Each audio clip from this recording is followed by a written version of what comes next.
These are systemic injustices. And again, this doesn't make headlines.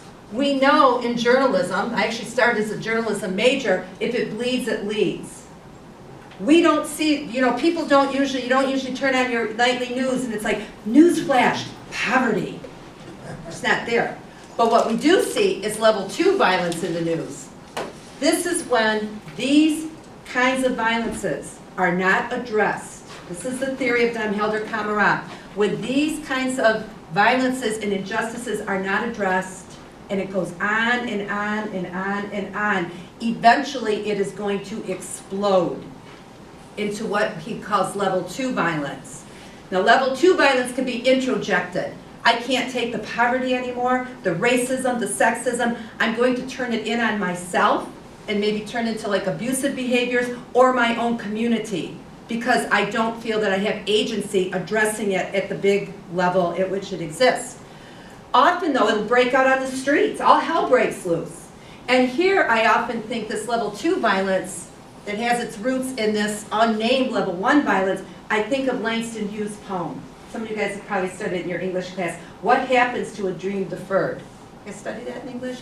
What happens to a dream deferred? In other words, what happens when injustice is put off and put off and put off? At the end of Langston Hughes' poem, the final line is, does it explode? Sooner or later, yes. So that's level 2 violence. Then Camara says, what that moves into then is level 3 violence. So when all hell breaks loose on the streets, now it's calling the National Guard, calling the police, calling the tanks. And anything that was repressive here now becomes even more repressive. And Camara says, if we don't address this, we're destined for this cycle that is never ending. And so when we do nonviolence trainings, we are offering some skills to de-escalate, often in this place. But our real work is down here, So we always say, as we do this kind of violence de-escalation work, we want to always keep our eye on the idea that we must be working to dismantle poverty and all the injustices that lead to violence that really is unnecessary violence if these fundamental violences are addressed. Okay. The other thing I would just add is, level 2, even if people are responding to these non-violently, it still brings about the hand of level 3. It still brings about the boot. Whether or not people are, smashing the windows at City Hall, which may or may not be violent, or shooting the city council, or sitting in the city council chambers, the police are going to come in. Right. So level 3 violence will often happen regardless of whether the response is violent or non-violent. And so really looking at ways to intervene at all levels. This is where we often place peace teams. Really important. Yeah. Okay. You want to share a couple quick stories of this working? Yeah. So one of the things that that MPT does is we train people in a formal way to go out in groups to intervene in violence where it happens. We only go where we're invited.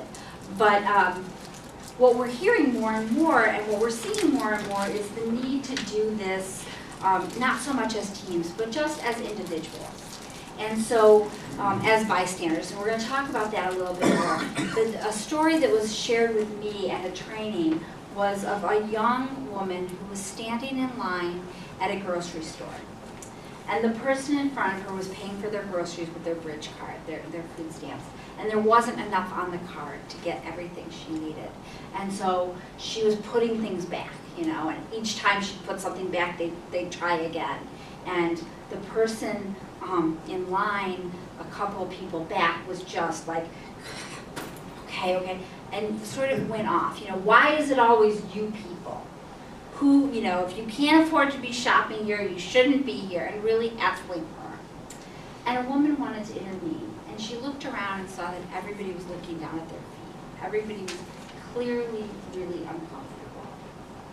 At that point, the woman who was using the bridge card said, "Excuse me, I need you all to look up.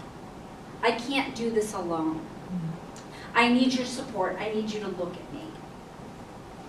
I am trying to feed my family the best I can." I need you not to look down. And as people looked up, supportively at her, and less supportively at the person who was hassling her, she was able to feel her dignity returning. And I want to share the story of another young woman. This happened when we were as Men of Peace Team, we were invited to place a peace team at the Arab American Festival that used to take place on Warren Avenue at Warren and Miller. And the community asked us to place a team because there were so-called Christian preachers who show up, and they're very, very provocative. They're hate mongers, and they show up with the intention of escalating people, and I think ultimately getting people into legal, suing people. But at any rate, we were at the Arab American Festival, and there were these 3 preachers on the street corner. Their group they were called Sons of Thunder, and they were carrying signs that were so offensive toward Muhammad, signs that were so bad toward Muslims. On the back of the signs, they had things that were very anti-Catholic. So as a Catholic, it's like, oh, they were equal opportunity haters.